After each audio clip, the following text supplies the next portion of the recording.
আসসালামু আলাইকুম ওয়া রাহমাতুল্লাহি ওয়া বারাকাতুহু। আলহামদুলিল্লাহি রাব্বিল আলামিন ওয়াসসালাতু ওয়াসসালামু আলা আশরাফিল আমবিয়াই ওয়াল মুরসালিন ওয়া আলা আলিহি ওয়া আসহাবিহি ওয়া মান তাবি'আহুম ওয়া দা'a বিদা'ওয়াতিহিম ইলা ইয়াউমিদ্দিন, আম্মা বা'দ। আউযু বিল্লাহি মিনাশ শাইতানির রাজীম। বিসমিল্লাহির রাহমানির রাহিম। ইন তানসুরুল্লাহা ইয়ানসুরকুম ওয়া ইউসাব্বিত আকদামাকুম। সাদাকাল্লাহুল আযীম। প্রিয় দর্শক ও শ্রোতা মণ্ডলী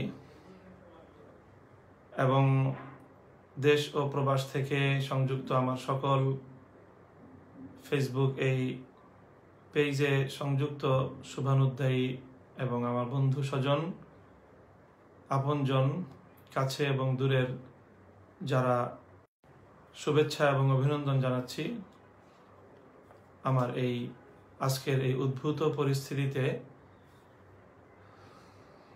আয়োজিত এই লাইভ প্রোগ্রামে।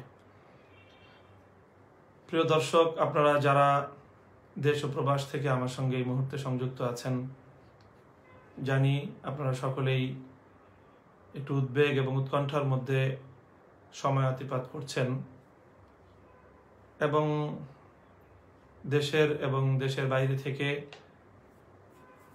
প্রতিটি শান্তিকামী মানুষ আজকে উদ্বেগ এবং উৎকণ্ঠার সাথে তারা অপেক্ষার প্রহর গুনছেন সর্বশেষ পরিস্থিতির আপডেট জানবার জন্য।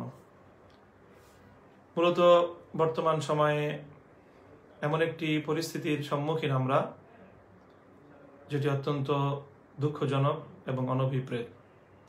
এহেন পরিস্থিতিতে বাধ্য হয়েই নিজের কিছু বক্তব্য এবং নিজের কিছু অবস্থান স্পষ্টভাবে ব্যক্ত করার জন্য আমি এই লাইভ প্রোগ্রামে এসেছি। আশা করব যে আমার আজকের বক্তব্যের মাধ্যমেও ইনশাআল্লাহ অনেক প্রশ্নের উত্তর পাওয়া যাবে এবং অনেক সন্দেহ এবং সংশয়ের অপনোদন হবে। প্রিয় দর্শক, আজকে যে বিষয়টি নিয়ে আমরা বাংলাদেশ এবং বাংলাদেশের বাইরে যারা আমাদের দেশের জনগণ রয়েছেন, এদেশের নাগরিক বৃন্দ রয়েছেন, তারা সকলেই একটি বিষয় নিয়ে উদ্বিগ্ন এবং উৎকণ্ঠিত। সেটি হলো, ইতিমধ্যে গণমাধ্যমে বিষয়টি প্রচারিত হয়েছে যে আজকে ঢাকার ম্যাজিস্ট্রেট কোর্টে একটি মামলা দেওয়ার আবেদন গৃহীত হয়েছে। মামলাটি বাংলাদেশের রাষ্ট্রদ্রোহের মামলা এবং এই মামলায় বিবাদী করা হয়েছে যথাক্রমে 1 নম্বরে আমি মামুনুল হককে এবং আমাদের আমির হেফাজত, বর্তমান বাংলাদেশের উলামায়ে কেরামের মাথার মুকুট, হাটহাজারী উম্মুল মাদারিসের সম্মানিত শেখুল হাদিস আল্লামা জুনায়েদ বাবুনগরী এবং বাংলাদেশ ইসলামী আন্দোলনের সিনিয়র নায়েবে আমির মোহতারাম মাওলানা সৈয়দ মোহাম্মদ ফয়জুল করিম, আমাদের 3 জনকে বিবাদী করে মুক্তিযুদ্ধ মঞ্চ নামে একটি সংগঠনের পক্ষ থেকে এই মামলাটি দায়ের করার চেষ্টা করা হচ্ছে বা মামলাটি দায়ের করা হয়েছে। সকলেই আমাদের কাছে জানতে চাচ্ছেন এই উদ্ভূত পরিস্থিতিতে আমাদের বক্তব্য কি বা আমাদের প্রতিক্রিয়া কি।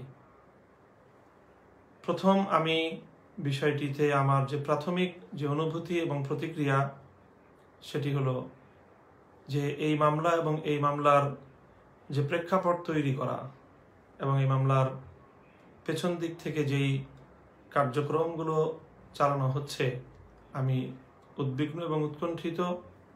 শুধু আমাকে নিয়ে নয় এবং মামলার বিবাদী আমরা 3 জনকে নিয়েও নয়, আমি উদ্বিগ্ন এবং উৎকণ্ঠিত আমার এই প্রিয় মাতৃভূমি বাংলাদেশকে নিয়ে এবং বাংলাদেশের স্বার্থ নিয়ে। আমার দ্ব্যর্থহীন বক্তব্য হলো যে এই মামলার মধ্যে আমি স্পষ্ট আভাস পাচ্ছি বাংলাদেশ বিরোধী একটি কুটিল ষড়যন্ত্র এবং চক্রান্তের। এই মামলার মধ্যে বিশেষত আমার বিরুদ্ধে যেই অভিযোগটি আনা হয়েছে মর্মে আমরা সংবাদ মাধ্যমে জানতে পারছি সেটি হলো যে আমি বঙ্গবন্ধু মরহুম শেখ মুজিবুর রহমান সম্পর্কে তার সম্মানহানিকর কোনো মন্তব্য আমি করেছি এমন বিষয়ে, এবং সৈয়দ ফয়জুল করিম সাহেব সম্পর্কেও একই ধরনের অভিযোগ আনা হয়েছে। আর সবচেয়ে ভয়ঙ্কর যে জায়গাটি এই মামলার মধ্য থেকে আমার কাছে স্পষ্ট হয়েছে সেটি আমির হেফাজত আল্লামা জুনায়েদ বাবু নগরীর ব্যাপারে যে অভিযোগটি সেখানে উল্লেখ করা হয়েছে। মামলার আইনজীবী তিনি তার বক্তব্যের মাধ্যমে গণমাধ্যমের সামনে তুলে ধরেছেন সেটি হলো যে আল্লামা জুনায়েদ বাবু নগরী তিনি মদিনা সনদে বাংলাদেশকে চালানোর জন্য দাবি করেছেন বা মদিনা সনদে বাংলাদেশ চলবে বলে মন্তব্য করেছেন। তো বাংলাদেশের কনস্টিটিউশন এবং সংবিধানের বিরুদ্ধাচারণ আখ্যায়িত করে ওনাকেও এই রাষ্ট্রদ্রোহের মামলায় বিবাদী করা হয়েছে। এখানে আমার বক্তব্য হলো মদিনা সনদে রাষ্ট্র চালানোর কথা বলাটা, এটাকে কেন তারা এভাবে হাইলাইট করলো বা এটাকে কেন চিহ্নিত করলো এবং এটাকে কেন তারা আজকে রাষ্ট্রদ্রোহ হিসেবে চিহ্নিত করার চেষ্টা চালাচ্ছে। সুপ্রিয় দর্শক, এটি অত্যন্ত স্পষ্ট একটি বিষয় এবং গোটা দেশ এবং জাতি আমরা একটি কথা জানি, সেটি হলো যে এই মদিনা সনদে বাংলাদেশের রাষ্ট্রীয় কার্যক্রম পরিচালনার যে কথা, এটি আজ প্রথমবারের মতো আল্লামা জুনায়েদ বাবু নগরী বলছেন বিষয়টি তা নয়, বরং অনেক পূর্বেই এ বিষয়ে অত্যন্ত স্পষ্ট এবং দ্ব্যর্থহীন বক্তব্য রেখেছেন গণপ্রজাতন্ত্রী বাংলাদেশ সরকারের মাননীয় প্রধানমন্ত্রী শেখ হাসিনা। তার সেই বক্তব্য এখনো পর্যন্ত নেট দুনিয়ায় এবং ভার্চুয়াল জগতে মানুষের হাতে হাতে, মানুষের চোখে চোখে এবং মানুষের কানে কানে ভাসছে। সুতরাং আজকে এই যে মদিনা সনদে রাষ্ট্র পরিচালনার কথা বলাকে সংবিধান বিরোধী এবং রাষ্ট্র বিরোধী আখ্যা দেওয়াটা, এটিকে যারা কেবলমাত্র জুনায়েদ বাবু নগরী অথবা হেফাজতে ইসলামের বিরুদ্ধাচারণ বলে ভাবছেন, আমি বলবো আপনারা বিষয়টিকে আরেকটু গভীরভাবে উপলব্ধি করার চেষ্টা করুন। এটি কেবল একজন আল্লামা জুনায়েদ বাবু নগরীর বিরুদ্ধাচারণ নয়, এটি কেবল হেফাজতে ইসলামের বিরুদ্ধাচারণ নয়, এটি বাংলাদেশের রাষ্ট্র এবং সরকারের বিরুদ্ধাচারণ। হয়তো তারা কৌশলগত কারণে আজকে আল্লামা জুনায়েদ বাবু নগরীর নাম উল্লেখ করেছে, কিন্তু যদি এই অশুভ তৎপরতাকে এবং এই ষড়যন্ত্রকে যদি সূচনাতেই নির্মূল না করা যায়, প্রতিরোধ না করা যায়, তাহলে আগামীকালকে এই অপচক্র তারা এই ধারায় এবং এই অভিযোগে প্রধানমন্ত্রী শেখ হাসিনাকেও তারা বিবাদী করবে এবং তাকেও তারা রাষ্ট্রদ্রোহী হিসাবে সাব্যস্ত করার অপতৎপরতা চালাবে। যদি এই হয় তাদের লক্ষ্য, এবং সেটা তাদের বক্তব্যের মাধ্যমে স্পষ্ট আভাস পাওয়া যাচ্ছে। সুতরাং আমি স্তম্ভিত, আমি ভাষায় ব্যক্ত করার কোনো শব্দ আমার কাছে নেই যে এই ষড়যন্ত্রটি আসলে কতটা গভীরে।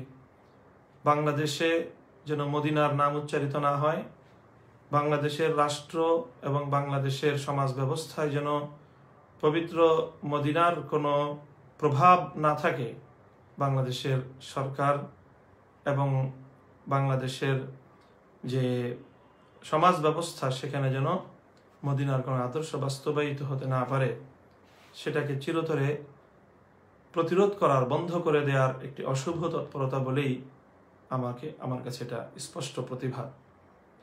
সুতরাং আমি আজকের সরকার দলীয় সকল নেতাকর্মীদেরকে বিশেষভাবে বলবো, আপনারা যারা আপনাদের নেত্রী বাংলাদেশের মাননীয় প্রধানমন্ত্রীকে ভালোবাসেন, তার অনুসরণ করেন এবং তার আদর্শে উজ্জীবিত হয়ে আপনারা যারা বাংলাদেশ আওয়ামী লীগের কার্যক্রম পরিচালনা করেন, ছাত্রলীগ, যুবলীগ সহ সকল সংগঠনগুলোকে আমি বলবো যে আপনারা বিষয়টি গভীরতায় উপলব্ধি করবার চেষ্টা করুন এবং আমার এই দ্ব্যর্থহীন আহ্বানে আপনারা সাড়া দিবেন বলে আমি আশা করি। যে এই ষড়যন্ত্র শুধু আল্লামা জুনায়েদ বাবু নগরী কিংবা হেফাজতে ইসলামের বিরুদ্ধে নয়, এটি বাংলাদেশের বিরুদ্ধে, বাংলাদেশের সরকারের বিরুদ্ধে একটি ষড়যন্ত্র, যারা বাংলাদেশকে অকার্যকর করতে চায় এবং বাংলাদেশ থেকে ইসলামকে এবং ইসলামী ঐতিহ্যকে, মদিনার আদর্শকে বাংলাদেশ থেকে চিরতরে যারা ভুলুণ্ঠিত করতে চায়, তাদের সুদূর প্রসারী ষড়যন্ত্র এবং চক্রান্ত। সেই সাথে আমি এই মুক্তিযুদ্ধ মঞ্চ নামের এই ভুইফোর সংগঠনটির অপতৎপরতায় আরও একটি বিষয় আমি উদ্বিগ্ন, যেটি আজকে বাংলাদেশের প্রত্যন্ত অঞ্চলে তার কিছু আভাস লক্ষ্য করা যাচ্ছে। সেটি হলো, তারাই কিন্তু সর্বপ্রথম এই যে আজকে যে ভাস্কর্য ইস্যু, এই ভাস্কর্য ইস্যুতে কিন্তু মূলধারার আলেম ওলামাদের পক্ষ থেকে তেমন কোনো কর্মসূচি এখনো পর্যন্ত ঘোষণা করা হয়নি। হেফাজতে ইসলাম বাংলাদেশ, যেটি বাংলাদেশের সর্বস্তরের আলেম ওলামাদের ঐক্যবদ্ধ অরাজনৈতিক প্ল্যাটফর্ম, সেখান থেকে কিন্তু এখনো পর্যন্ত কোনো কর্মসূচি ঘোষণা করা হয়নি। ভাস্কর্য ইস্যুতে তারা বড় ধরনের কোনো পদক্ষেপও এই পর্যন্ত গ্রহণ করেনি। আমরা হেফাজতে ইসলামের কিছু দায়িত্বশীল বিচ্ছিন্নভাবে বিভিন্ন জায়গা থেকে আমরা আমাদের বক্তব্য শরিয়ার দৃষ্টিকোণ থেকে ভাস্কর্য বিষয়ক আমাদের যে অপিনিয়ন, ইসলামের যে দৃষ্টিভঙ্গি, সেটা কেবলমাত্র তুলে ধরছি। আমরা এখনো পর্যন্ত এমন কোনো বক্তব্য বা এমন কোনো কর্মসূচির দিকে আমরা যাইনি। আমাদের ইসলামী মহল থেকে সর্ববৃহৎ যে কর্মসূচিটি পালিত হয়েছে, সেটিও জাতীয় পর্যায়ের কোনো কর্মসূচি বলা যায় না। সেটিও ধোলাইপাড়ের স্থানীয়ভাবে সেখানে একটি সমাবেশ হয়েছে 13ই নভেম্বর, কিন্তু সেটি বাংলাদেশের জাতীয় কোনো সংগঠন এই ধরনের এখনো কোনো প্রোগ্রাম বা কোনো কর্মসূচিতে যায়নি। তো যেখানে এই বিষয়টি নিয়ে তেমন কোনো আলোচনা বা তেমন বড় ধরনের কোনো কর্মসূচি ঘোষণা হয়নি, বরং ওলামায়ে কেরাম বিষয়টিকে নিয়ে আলোচনা পর্যালোচনা করছিলেন, তারা কথাবার্তা বলছিলেন এবং পর্যায়ক্রমে বিষয়টি নিয়ে প্রশাসন এবং সরকারের ঊর্ধ্বতন মহলের সাথে আলাপচারিতার উদ্যোগ চলছিল। সেই সময়েই এভাবে মুক্তিযুদ্ধ মঞ্চ রণহুঙ্কার ছেড়ে মাঠে নেমে আসা এবং মাঠে নেমে এসেই আলেম ওলামাদের বিরুদ্ধে একের পর এক উস্কানিমূলক কথা বলা, বিষোদ্গার করা, বিশেষ করে বাংলাদেশের লক্ষ লক্ষ কোটি কোটি জনতার হৃদয়ের মণি শাইখুল হাদিস আল্লামা আজিজুল হক রহমতুল্লাহ আলাই এবং মরহুম সৈয়দ ফজলুল করিম পীর সাহেব চরমনাই রহমতুল্লাহ আলাই, এই দুই মহান ইসলামী ব্যক্তিত্ব সম্পর্কে যে অকথ্য ভাষায় তারা বিষোদ্গার করেছে, যা এদেশের কোটি জনতার মুসলমানদের হৃদয়ে মারাত্মকভাবে আঘাত করেছে। এছাড়াও তারা বর্ষিয়ান আলেমে দ্বীন আল্লামা জুনায়েদ বাবুনগরী সহ অন্যান্য আলেমদের ব্যাপারেও তারা অত্যন্ত জঘন্য এবং কুরুচিপূর্ণ ভাষা ব্যবহার করেছে। এই মুক্তিযুদ্ধ মঞ্চের তথাকথিত মুক্তিযুদ্ধ মঞ্চের এই মানুষেরা, আলোচকরা। আমার কাছে কেন যেন মনে হচ্ছে এই মুক্তিযুদ্ধ মঞ্চের এই আস্ফালন দেখে 2013 সালের গণজাগরণ মঞ্চের কথা মনে পড়ে যাচ্ছে। 2013 সালেও এরকম গণজাগরণ মঞ্চ তৈরির মাধ্যমে সারা বাংলাদেশে একটি ইসলাম বিরোধী একটি পরিবেশ তৈরি করা হয়েছিল। ধর্মপ্রাণ মানুষের মনের মধ্যে উদ্বেগ এবং উৎকণ্ঠা তৈরি করা হয়েছিল। ব্যাপকভাবে আল্লাহ রসুল সাল্লাল্লাহু আলাইহি ওয়াসাল্লাম, ইসলামের মূল ভিত্তি এবং ইসলামী ধর্মবিশ্বাস, ইসলামী সমাজ চিন্তা এবং ইসলামিক স্কলার আলেম ওলামাদের বিরুদ্ধে গণজাগরণ মঞ্চ থেকেও তারা ব্যাপকভাবে কুৎসা রটিয়েছিল, যার প্রেক্ষিতে 2013 সালে আল্লামা আহমদ শফি রহমতুল্লাহ আলাইহির নেতৃত্বে হেফাজতে ইসলামকে মাঠে নামতে হয়েছিল এবং হেফাজতে ইসলামের অভূতপূর্ব সেই গণজাগরণ হয়েছিল। এবং তারপরে বাংলাদেশে 2013 সালে কি হয়েছিল সেই ইতিহাস আমাদের সকলেরই জানা। আমার কাছে মনে হচ্ছে যে আজকে 2020 সালে এসে এই ভুইফোর মুক্তিযুদ্ধ মঞ্চ তারাও এরকম একটি উত্তেজনাকর, একটি অস্থিতিশীল পরিবেশ তৈরি করবার জন্য বাংলাদেশের বহির্শক্তির কোনো এজেন্ডা নিয়ে তারা ময়দানে অবতীর্ণ হয়েছে, এটি আমার আশঙ্কা। আমি রাষ্ট্র, সরকার এবং প্রশাসনের ঊর্ধ্বতন মহলের কাছে অনুরোধ করব যে এই ধরনের দায়িত্ব জ্ঞানহীন এবং নাম ঠিকানাহীন এরকম হঠাৎ গজিয়ে ওঠা ভুইফোর এই ধরনের সংগঠনগুলো, এরাই কিন্তু দেশের মধ্যে অনেক বড় ধরনের বিশৃঙ্খলা তৈরি করে থাকে। কাজেই প্রথম কথা তো হলো রাষ্ট্রদ্রোহের এই মামলা নিয়ে আমরা বারবার বলছি, আমাদের বক্তব্যের প্রতি কর্ণপাত না করে আমাদের বক্তব্যকে নিজেদের মন মতো করে তারা কাটিং করে আগ পিস বাদ দিয়ে নিজেদের মন করা ব্যাখ্যায় আমাদের বক্তব্যগুলোকে তারা বিকৃত রূপে এটাকে উপস্থাপন করে আখ্যায়িত করে রাষ্ট্রদ্রোহের মামলার যে বুনিয়াদ তারা সাজিয়েছে। আমরা পরিষ্কার করে বলছি, সারা দেশে আলেম সমাজ বলছে যে আমাদের বক্তব্য কখনোই বঙ্গবন্ধুর বিরুদ্ধে নয়, বরং বাংলাদেশের স্বাধীনতা যুদ্ধের মহান নেতা মরহুম বঙ্গবন্ধু শেখ মুজিবুর রহমানকে আমরা দলমত নির্বিশেষে, দলমতের ঊর্ধ্বে উঠে আমরা সকল বাংলাদেশি বাঙালি আমরা সকলেই শ্রদ্ধা করি, ভালোবাসি এবং একজন মুসলিম হিসাবে আমরা তার রুহের মাগফিরাত কামনা করি। আমাদের সম্পূর্ণ বিরোধিতা বা আমাদের দ্বিমত মতপার্থক্য হলো ভাস্কর্য তথা মূর্তি নিয়ে। এখানে কেন এই বিষয়টি স্পষ্ট করার পরেও, পরিষ্কারভাবে এই বিষয়টি বারবার বহুবার অসংখ্যবার বলার পরেও সেই চিহ্নিত মহলটি, এই মুক্তিযুদ্ধ মঞ্চ নামক এই ভুইফোর সংগঠনটি, তারা ভাস্কর্যের বিষয়টিকে আড়াল করে তারা ধর্মপ্রাণ আলেম ওলামাদের এবং ইসলাম বেত্তাদের মুখোমুখি দাঁড় করিয়ে দিতে চাচ্ছে বঙ্গবন্ধুর নামকে।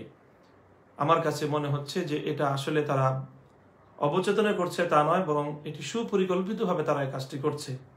এই কাজটির মূল উদ্দেশ্য হলো চেতনার ব্যবসা করা।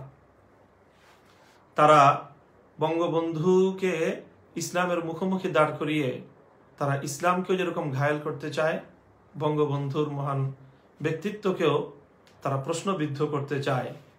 তারা বঙ্গবন্ধুকে নিয়ে একটি চেতনার ব্যবসা করতে চায়। এই হলো মুক্তিযুদ্ধ মঞ্চ নামক এই উগ্রবাদী সংগঠনগুলোর তাদের লক্ষ্য এবং উদ্দেশ্য বলে আমার কাছে মনে হচ্ছে। আমরা দ্ব্যর্থহীনভাবে আবারও বলছি যে স্বাধীনতার মহান নেতা, বাংলাদেশের এই রাষ্ট্রের স্থপতি মরহুম বঙ্গবন্ধু শেখ মুজিবুর রহমানকে আমরা দলমতের ঊর্ধ্বে উঠে তাকে ভালোবাসি এবং তাকে শ্রদ্ধা করি, তাকে সম্মান জানাই এবং তার রুহের মাগফিরাত কামনা করি। সুতরাং আমাদের এই বক্তব্যের পর আমাদেরকে বঙ্গবন্ধুর সম্মানের উপর আক্রমণকারী বলে সাব্যস্ত করাটা, এটি কতটা যৌক্তিক, আজকে আমরা দেশবাসীর কাছে সে বিষয়টি বিবেচনা করার জন্য তাদেরকে অনুরোধ করব। প্রিয় দর্শক, সেই সঙ্গে ভাস্কর্য বিষয়ে আমাদের যে বক্তব্য সেটি আমরা স্পষ্টভাবে আবারও তুলে ধরছি যে ভাস্কর্যের বিরোধিতা এটি আমরা নিছক ধর্মীয় কারণে করছি। আমাদের এখানে অবশ্যই রাজনৈতিক কোনো অভিলাষ নেই, এখানে রাজনীতি করার কিছুই নেই। আমরা বঙ্গবন্ধু ব্যাপারে আমাদের কোনো অতিরিক্ত অ্যালার্জি নেই, বরং তার প্রতি মরহুম এবং একজন প্রয়াত মুসলিম নেতা হিসেবে সম্মান এবং মর্যাদার সঙ্গে আমরা তাকে স্মরণ করি। তো আমরা চাই না যে তার এরকম ভাস্কর্য তৈরি করা হলে তিনি কবর জগতে আল্লাহর নিকট লজ্জিত হবেন। আমাদের একজন মহান নেতা, তিনি আল্লাহ রাব্বুল আলামিনের নিকট পরজগতে এরকম লজ্জিত হয়ে পড়ুন, এটা আমরা চাই না।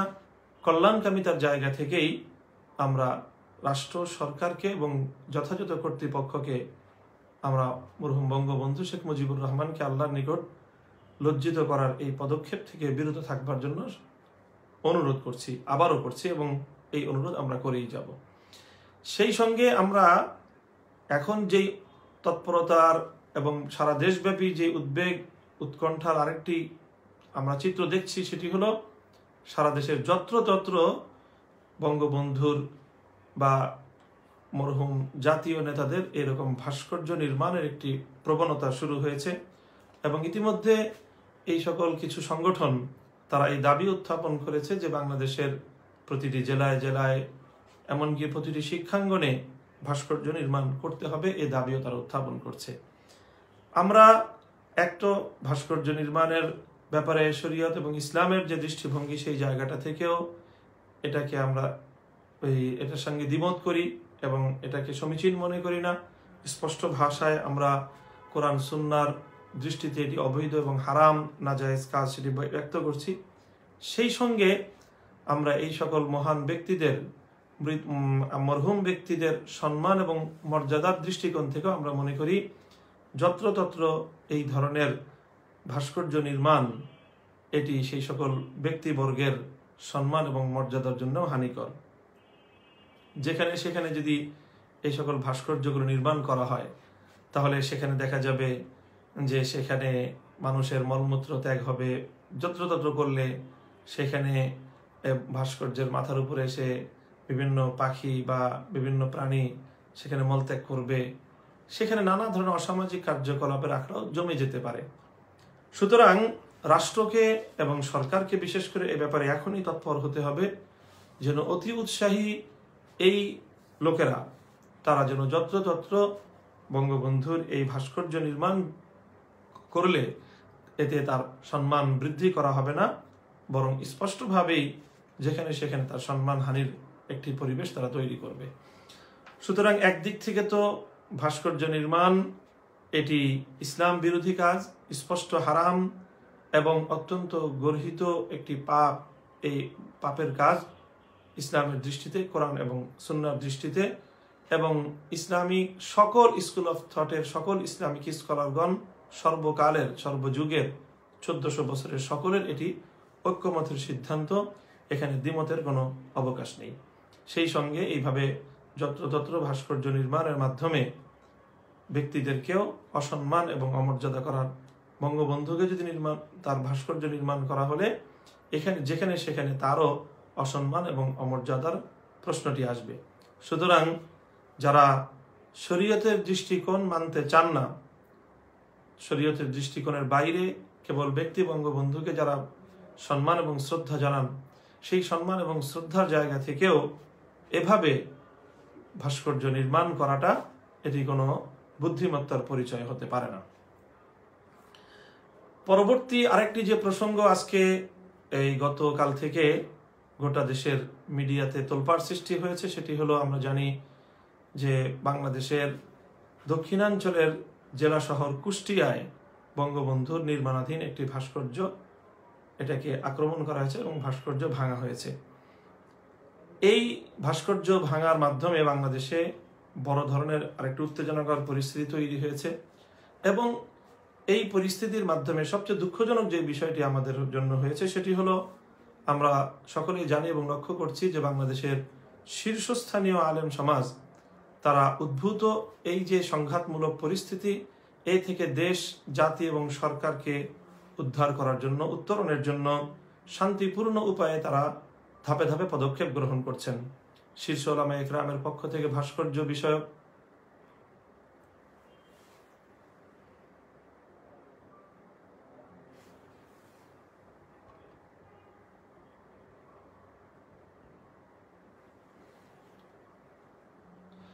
শীর্ষস্থানীয় উলামায়ে কেরামের পক্ষ থেকে ভাস্কর্য বিষয়ক একটি ঐক্যবদ্ধ ফতোয়া ইতিমধ্যে প্রচার করা হয়েছে।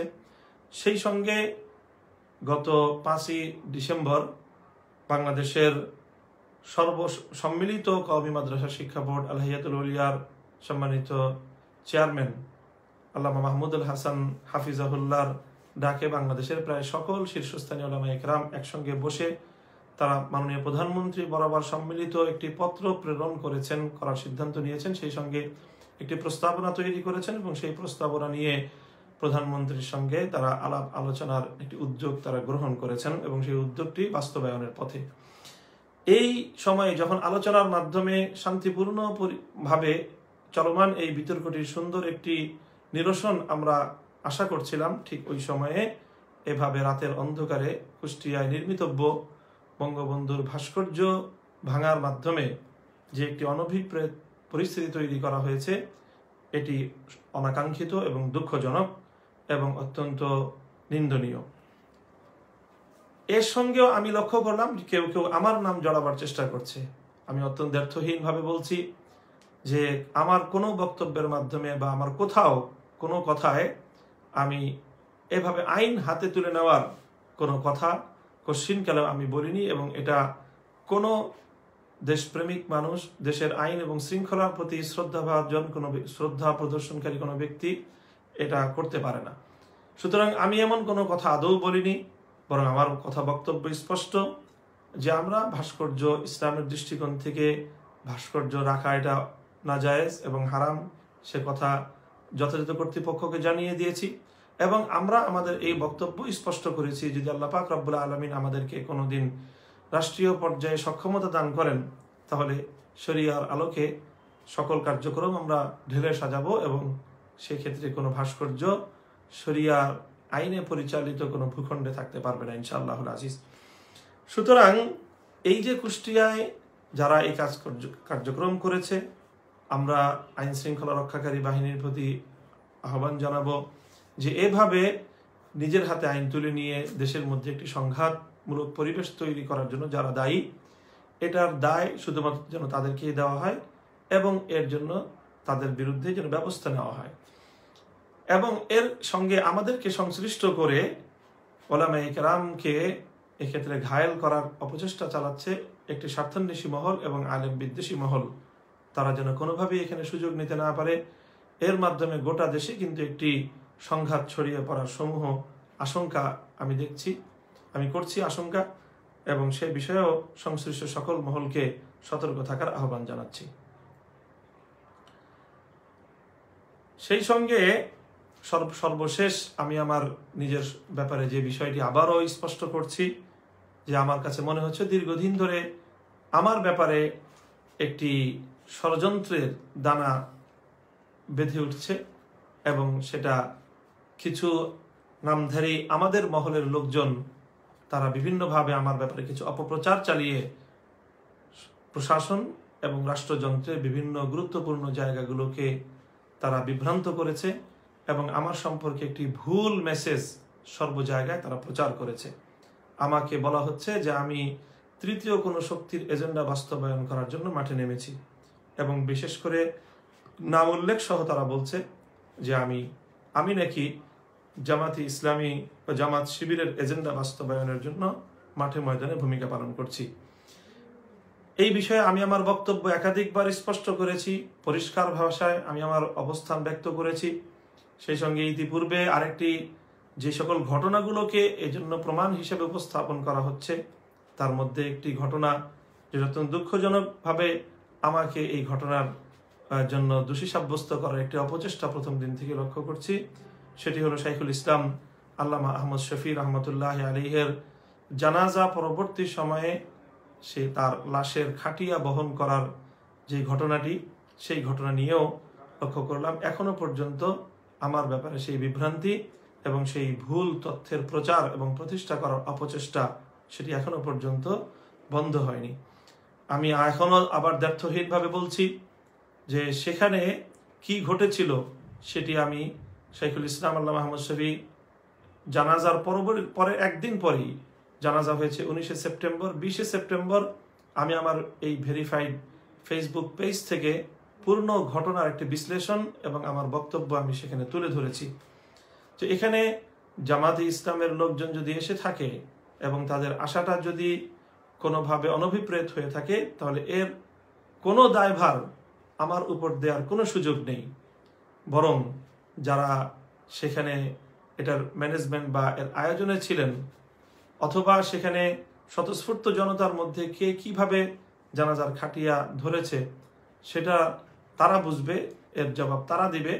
আমি ঢাকা থেকে সেখানে অংশগ্রহণকারী একজন নিছক একজন মেহমান এবং আল্লামা আহমদ শফির একজন ভক্ত এবং তার একজন মুরিদ এবং তার একজন খলিফা, তার একজন শিষ্য হিসেবে আমি তার জানাজায় শরীক হয়েছি এবং আমি নিজের জন্য এটা সৌভাগ্য মনে করেছি যে আমি আমার শায়েখ এবং মুর্শিদের খাটিয়া আমি আমার নিজের কাঁধে বহন করার সুযোগ পেয়েছি।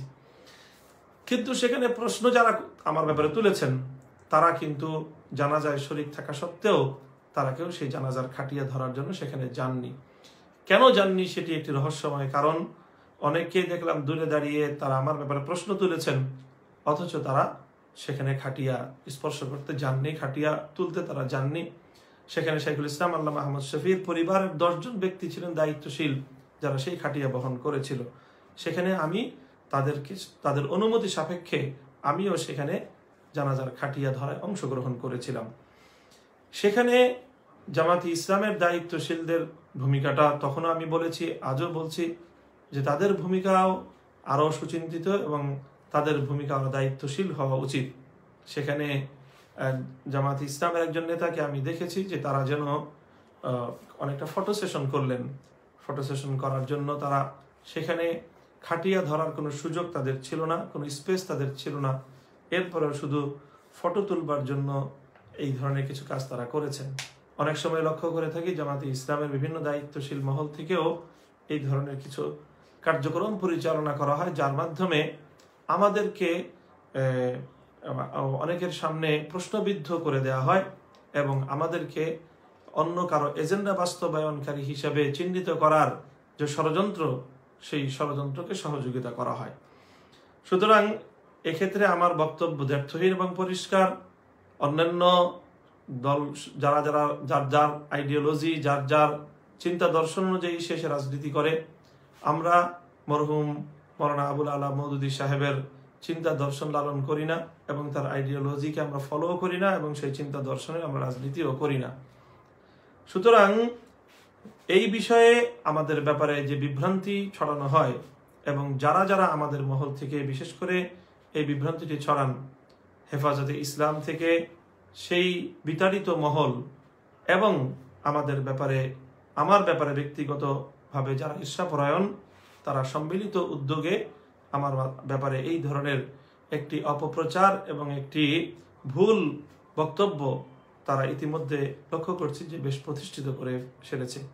আমি দ্ব্যর্থহীন ভাষায় চ্যালেঞ্জ করে বলতে পারি যে এখানে ওই দিনের ঘটনার ক্ষেত্রে আমি একজন নিছক শাইখুল ইসলামের জানাজার খাটিয়া বহনকারী ছিলাম এবং আমি যা দেখেছি, যা বুঝেছি, সেটা আমি সেদিনও 20 সেপ্টেম্বর আমার পক্ষ থেকে বক্তব্যের মাধ্যমে আমি আমার অবস্থান স্পষ্ট ব্যক্ত করেছি এবং আজও আবার ব্যক্ত করলাম এবং সংশ্লিষ্ট সকলকে যার যার দায়িত্ব এবং যার যার ভূমিকা পালন করার জন্য আমি আহ্বান জানাই, অনুরোধ করি।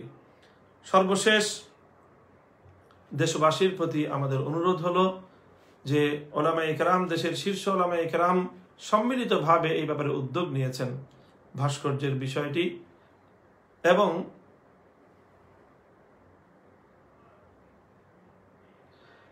সরকারের সর্বোচ্চ মহলের সাথে যোগাযোগ হবে আমরা আশা করছি। বিশেষত মাননীয় প্রধানমন্ত্রীর সাথে আমাদের শীর্ষ ওলামায়ে কেরামের একটি সম্মিলিত উদ্যোগের মাধ্যমে, সম্মিলিত আলোচনার মাধ্যমে বিষয়টি সুন্দর একটি সুরাহার দিকে, সুন্দর একটি উপসংহারে উপনীত হবে, এটি আমাদের প্রত্যাশা।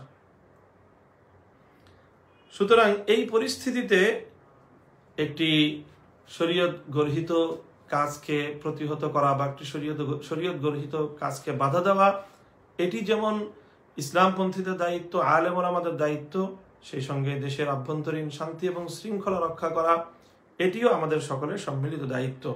আমরা লক্ষ্য করছি যে ভাস্কর্যের বিষয় নিয়ে বাংলাদেশের বিশেষত সারা দেশব্যাপী ধর্মীয় যে আলোচনা সভা, ওয়াজ মাহফিলগুলো অনুষ্ঠিত হচ্ছে, ব্যাপকভাবে এগুলোর মধ্যে নানা ধরনের অনভিপ্রেত পরিস্থিতি সৃষ্টি হচ্ছে। আলেম সমাজ তারা কোরআন হাদিসের দৃষ্টিতে ভাস্কর্য বিষয়ে বক্তব্য তুলে ধরছেন, তখন অনেক লোক উপস্থিত সেখানে এটাকে আপত্তিজনকভাবে তার প্রতিবাদ এবং প্রতিরোধ করতে গিয়ে সেখানে মাহফিলগুলোতে এক সংঘাতমূলক পরিস্থিতি তৈরি করা হচ্ছে। এটা আমি মনে করি যে দেশের জন্য একটি অশনি সংকেত। এভাবে ওয়াজ মাহফিল, কোরআনের মাহফিলগুলো থেকে যদি সংঘাত এবং নানা ধরনের বিশৃঙ্খলার একটি সূত্রপাত হয়, তাহলে এটি দেশের জন্য, জাতির জন্য অত্যন্ত ভয়াবহ কোনো বিপর্যয় ডেকে আনতে পারে। সুতরাং এজন্য ইনশাল্লাহ আমরা উদ্যোগ গ্রহণ করব। বাংলাদেশের ওয়াইজ যারা রয়েছেন, আলোচক যারা রয়েছেন, সেই সকল ওয়াইজ এবং আলোচকদের সর্ববৃহৎ এবং জাতীয় পর্যায়ের সংগঠন রাবেতাতুল ওয়াইজিন বাংলাদেশের কেন্দ্রীয় নেতৃবৃন্দের সঙ্গে আমাদের আলোচনা হচ্ছে, আমরা বলছি, এবং ইনশাল্লাহ সেখান থেকে উদ্যোগ গ্রহণ করা হবে অতি দ্রুতই, যেন সারা দেশের ওয়াইজ এবং আলোচকদেরকে আহ্বান করে এই পরিস্থিতিতে দেশ, জাতি এবং ইসলামের বৃহত্তর কল্যাণের স্বার্থে তারা যেন তাদের ভূমিকা যথাযথভাবে পালন করতে পারে, কোরআনের কথাগুলো যেন তারা সুন্দরভাবে জাতির সামনে তুলে ধরতে পারে, সেই সঙ্গে তাদের আলোচনাকে কেন্দ্র করে কেউ যেন কোনো মাহফিলে কোনো ধরনের অনভিপ্রেত পরিস্থিতি সৃষ্টি করতে না পারে, সেটার জন্য ওয়াইজদেরকে বিশেষ দিক নির্দেশনা ইনশাআল্লাহ প্রদান করা হবে। প্রিয় দর্শক, আমি যেই কথাগুলো আপনাদের সম্মুখে তুলে ধরলাম, আমি আশা করছি যে আমার এই বক্তব্যের মাধ্যমে যে একটি ভীতিকর পরিস্থিতি তৈরি হয়েছে সেটা থেকে আপনাদের অনেকেরই আপনাদের একটি স্বস্তি মিলবে। সেই সঙ্গে যারা আজকে ইসলাম এবং মুসলমানদেরকে, আলেম সমাজকে কটূক্তি করছেন, আলেম সমাজের বিরুদ্ধাচারণ করছেন এবং বঙ্গবন্ধুর নামে যারা অন্ধভাবে ভাস্কর্য প্রীতি দেখাচ্ছেন, এটা বঙ্গবন্ধুর প্রতি আপনাদের প্রকৃত ভালোবাসা নয়, বরং বঙ্গবন্ধুর নামের আড়ালে মূর্তি এবং ভাস্কর্যের ভালোবাসাকে আপনারা প্রতিষ্ঠিত করবার চেষ্টা করছেন। মূর্তি এবং ভাস্কর্যের বিষয় এটা নিয়ে আপনাদের সাথে আমাদের মত পার্থক্যের জায়গা, কিন্তু বঙ্গবন্ধু শেখ মুজিবুর রহমানকে সম্মান এবং শ্রদ্ধা প্রদর্শনের ক্ষেত্রে আপনাদের সঙ্গে আমাদের কোনো বিতর্ক নেই। সুতরাং মেহেরবানি করে বারবার এই বিতর্কের জায়গাটিতে বঙ্গবন্ধুকে টেনে এনে আপনারা বঙ্গবন্ধুকে অসম্মান করবেন না। আর মুক্তিযুদ্ধ মঞ্চের প্রতি আমার সর্বশেষ আহ্বান থাকবে যে আপনারা বাংলাদেশ বিরোধী যে অশুভ খেলা শুরু করেছেন, অশুভ যেই ষড়যন্ত্র শুরু করেছেন, আপনাদের অশুভ খেল আপনারা সমাপ্ত করেন। দেশকে কোনো অনভিপ্রেত পরিস্থিতির দিকে আপনারা ঠেলে দেবেন না। আর আলেম ওলামা, শান্তিপ্রিয় ধর্মপ্রাণ মুসলমানদের প্রতি আমাদের আহ্বান থাকবে যে সর্বোচ্চ ধৈর্যশীলতার সাথে পরিস্থিতি মোকাবেলা করতে হবে। কোনো ক্ষেত্রেই আমাদেরকে উত্তেজিত হওয়া চলবে না। শান্তি শৃঙ্খলার সাথে আমরা ইনশাআল্লাহ এই পরিস্থিতি থেকে উত্তরণ ঘটাবো এবং শীর্ষ উলামায়ে ইকরামের দিক নির্দেশনা অনুযায়ী পরিস্থিতির সুন্দর সমাধান এবং সুরাহা হবে, সেই প্রত্যাশা এবং সেই আশাবাদ ব্যক্ত করে শেষ করছি আজকে আমার এই লাইভ প্রোগ্রাম। ইনশাআল্লাহ আগামীকালকেও আরও আমরা বিভিন্ন ভাবে জাতীয় গণমাধ্যমের মাধ্যমে আমরা আমাদের এ বিষয়ে আরো বিস্তারিত বক্তব্য তুলে ধরব। আল্লাহ পাক রব্বুল আলামিন আমাদের সকলকে ভালো রাখুন, সুস্থ রাখুন এবং সব ধরনের বিশৃঙ্খলা এবং অনভিপ্রেত পরিস্থিতি থেকে আমাদের সকলকে আল্লাহ পাক রব্বুল আলামিন পরিত্রাণ দান করুন। ওয়া আখিরু দাওয়ানা আলহামদুলিল্লাহি রাব্বিল আলামিন। আসসালামু আলাইকুম ওয়া রাহমাতুল্লাহ।